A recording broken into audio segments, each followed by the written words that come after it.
नमस्कार मंडळी, स्वागत आहे तुमचं आपली जुनी माती नवी पिढी या यूट्यूब चॅनेलवर। तर आज आपण बनवणार आहोत एक असा पदार्थ जो लहानांपासून मोठ्यांपर्यंत सर्वांनाच खूप आवडतो, मेदू वडे। तर वडे बनवण्यासाठी मी इथे अर्धा किलो उडदाची डाळ घेतलेली आहे।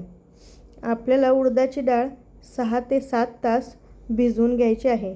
जर तुम्ही वडे सकाळी करणार असाल तर डाळ तुम्हाला रात्री भिजवून घ्यायची आहे आणि संध्याकाळी करायचे असतील तर डाळ तुम्हाला सकाळी भिजवून घ्यायची आहे।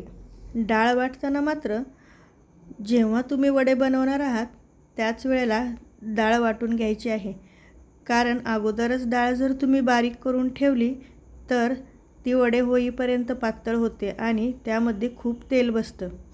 मी ज्याप्रमाणे हे पीठ बनवून घेतलेलं आहे त्याचप्रमाणे तुम्ही पण हे पीठ बनवून घ्या। खूप पीठ आपल्याला पातळ करायचं नाही आहे, घट्ट असं पीठ ठेवायचं आहे। यामध्ये आपल्याला आता थोडंसं मीठ, चिरलेली कोथिंबीर आणि चवीसाठी हिरवी मिरची घालायची आहे। पीठ आपल्याला 6 ते 7 मिनिटं चांगलं फेटून घ्यायचं आहे, यामुळे आपलं पीठ चांगलं फुगेल। आता एका वाटीमध्ये आपण पाणी घेतलेलं आहे, त्यामध्ये पीठ चेक करून बघायचं। पाण्याच्या वरती आलं आहे म्हणजे आपलं पीठ आता वडे बनवण्यासाठी तयार झालेलं आहे।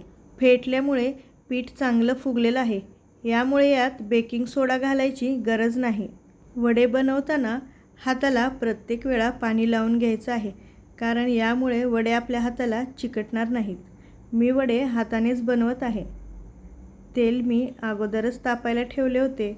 आता एक एक करून वडे आपण सोडायला सुरुवात करूया। तेल मध्यमच गरम करून घ्यायचं आहे, कारण जास्त तेल गरम केलं तर वडे आपले करपतील आणि आतमध्ये कच्चे राहतील। आणि थंड तेल घेतलं तर वड्यांमध्ये तेल बसेल, त्यामुळं तळण्याची प्रोसेस ही खूप महत्त्वाची आहे। मीडियम हीटवर आपल्याला वडे तळून घ्यायचे आहेत। तुमच्याकडे वड्याचा साचा असेल तर तुम्ही त्याने बनवू शकता। मला वडे हातानेच बनवता येतात। सगळे वडे आता सोडून झालेले आहेत। आता याला छान तळून घेऊया। बेकिंग सोडा न वापरता पण आपले वडे चांगले फुगलेले आहेत। रंग पण किती छान आलेला आहे, हे पहा, तुम्हीच बघा। वडे आता तेलावर तरंगत आहेत। हे आपण एका प्लेटमध्ये काढून घेऊया। मला तर मेदू वडे खायला खूप आवडतात आणि माझ्या घरामध्ये सर्वांना हा पदार्थ खूप आवडतो। मी याला एका दुसऱ्या प्लेटमध्ये काढून घेते। हे पहा, हे आपले वडे खूप क्रिस्पी झालेले आहेत। वरतून क्रिस्पी आणि आतमध्ये मऊसूत असे वडे झालेले आहेत। तर हे आपण सांबारसोबत खाणार आहेत। सांबारची रेसिपी मी तुम्हाला या अगोदरच्या व्हिडिओमध्ये दाखवलेली आहे। तर मेदू वडे तुम्हाला कसे वाटले हे कमेंटमध्ये नक्की सांगा आणि माझा हा व्हिडिओ तुम्हाला आवडला असेल तर आपली जुनी माती नवी पिढी या यूट्यूब चॅनलला सबस्क्राईब करायला विसरू नका। हा व्हिडिओ शेवटपर्यंत पाहिल्याबद्दल तुमचे सर्वांचे मनापासून खूप खूप आभार।